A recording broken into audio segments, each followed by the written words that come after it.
രാവിലെ എണീറ്റ് ഫുഡൊക്കെ കഴിച്ചിരിക്കുമ്പോഴാണ് കൂട്ടുകാരെല്ലാം കൂടെ വണ്ടിയും കൊണ്ട് വന്നിട്ട് ഇന്ന് എന്തായാലും ഫ്രീ ആണല്ലോ വണ്ടിയെല്ലാം കഴുകാമെന്ന് പറഞ്ഞ്. പിന്നെ ഒന്നും നോക്കിയില്ല, എല്ലാ വണ്ടിയും കൂടെ നിരത്തിയിട്ട് കഴുകാൻ തുടങ്ങി.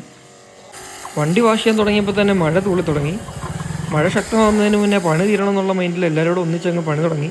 ഞാൻ ഏകദേശം വണ്ടി കഴുകലൊക്കെ കഴിയാറായപ്പോഴേക്ക് ഒരാൾ വന്നിട്ട് പറയും, എൻ്റെ വണ്ടിയോടെ കഴുകണം, നിർത്തല്ലേടാന്ന്.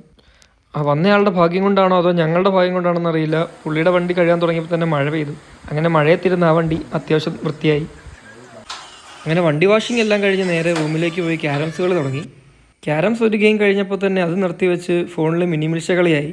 അങ്ങനെ അതെല്ലാം കഴിഞ്ഞ് റെഡിയായി നേരെ ഞങ്ങളെല്ലാം പോയത് വൈശാഖിൻ്റെ വീട്ടിലേക്കാണ്. അവിടേക്ക് നമ്മുടെ വിഷ്ണുവും വന്നിട്ടുണ്ടായിരുന്നു. വണ്ടിയിൽ ഏറൊക്കെ അടിച്ച് നേരെ പോകുന്ന എറണാകുളത്തിനാണ്. കേരള ക്രിക്കറ്റ് അസോസിയേഷൻ്റെ കീഴിലുള്ള കോട്ടയം ഡിവിഷൻ ബിയുടെ കളി ഈ സാറ്റർഡേ സ്റ്റാർട്ട് ചെയ്യുവാണ്. അങ്ങനെ കളിക്ക് ആവശ്യമായിട്ടുള്ള കുറച്ച് ഗിയേഴ്സും കൂടെ വാങ്ങാനാണ് പോകുന്നത്. അങ്ങനെ യാത്ര തുടങ്ങി 10 മിനിറ്റ് കഴിഞ്ഞപ്പോൾ തന്നെ ബജ്ജിക്കടയിൽ വണ്ടി നിർത്തി. പിന്നെ ഞാനും അവിടുന്ന് 2 മുട്ട ബജ്ജി കഴിച്ചു. പമ്പിൽ കയറി പെട്രോളും അടിച്ച് 2 മണിക്കൂറിന് ശേഷം നമ്മൾ സ്ഥലത്തെത്തി. ഷോപ്പിലെത്തിയപ്പോൾ തന്നെ ഏകദേശം ക്ലോസിംഗ് ടൈം ആയിട്ടുണ്ടായിരുന്നു. അതുകൊണ്ട് തന്നെ പെട്ടെന്ന് തന്നെ നമുക്ക് വേണ്ട സാധനങ്ങളെല്ലാം നമ്മൾ ചൂസ് ചെയ്തു.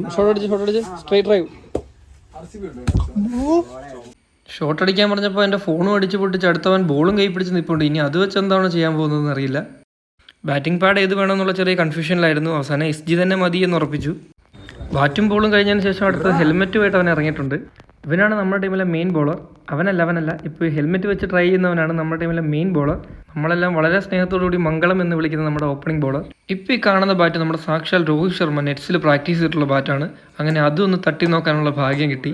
ഇവരുടേതായിട്ടുള്ള സ്റ്റിക്കറൊക്കെ ഒട്ടിച്ച് ഇപ്പോൾ ബ്രാൻഡ് ചെയ്ത് ഇവിടെ വെച്ചിരിക്കുകയാണ്. അങ്ങനെ നമുക്ക് വേണ്ട സാധനങ്ങളെല്ലാം അവിടെ നിന്ന് വാങ്ങി തിരിച്ച് വീട്ടിലേക്ക് പോകുന്ന വഴി ഫുഡും കഴിച്ചു. അങ്ങനെ 10 മണി 10:30 ഒക്കെ ആയപ്പോൾ വീട്ടിലെത്തി.